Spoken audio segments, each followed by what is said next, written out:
वंदे मातरम. कॅन्सरचं प्रमाण दिवसेंदिवस वाढत चाललेलं आहे. तर त्याला आळा घालण्यासाठी देशी गाईकडे तुम्हाला यावंच लागेल. कारण प्रत्येक हॉस्पिटलमध्ये मला कोणाला बक्कल मिकुजा आहे, तोंडाचा कॅन्सर आहे, घशाचा कॅन्सर आहे, अन्ननलिकेचा कॅन्सर आहे, ब्रेनचा कॅन्सर आहे, ब्रेन ट्यूमर आहे, ब्रेथचा कॅन्सर आहे, लिव्हरचा कॅन्सर आहे, किडनीचा कॅन्सर आहे, मुळव्याचा आहे, पाईल्स आहे, पिस्टूल आहे, भगेंद्र आहे. हे सगळे कॅन्सरचे प्रकार आहेत. काही लोकांना ब्लड कॅन्सर आहे.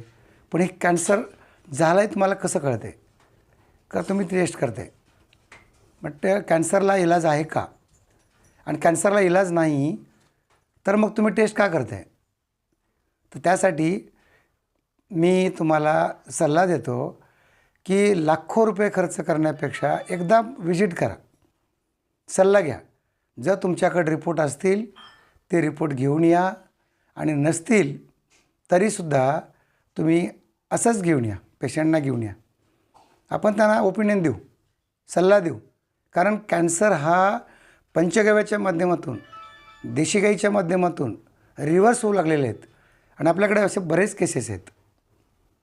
म्हणून कॅन्सरला न घाबरता, आणि कुठल्याही आजाराचं शेवट तो कॅन्सरवरच एंड होत आहे.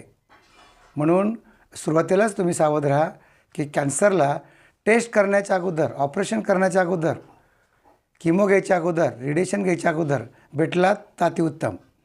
आणि जर तुम्हाला ऑलरेडी तुमचं केमो चालू आहे, रेडिएशन चालू आहे, ऑलरेडी ऑपरेशन झाले, तरीसुद्धा तुम्ही सल्ला घ्या. का तुमचा पैसा वाचेल, ऑपरेशनसुद्धा टळू शकेल. कारण कॅन्सरला रिव्हर्स कसं करणार? कारण करोडो रुपये घालवण्यासाठी लाखो रुपये घालवण्याची तुम्हाला आवश्यकता लागणार नाही. म्हणून तुम्हाला आम्ही सांगतो की तुम्ही एकदा व्हिजिट द्या. आणि माझा नंबर घ्या, 9969313397. या नंबरला संपर्क करा आणि भेट द्या. धन्यवाद. जय गोमाता.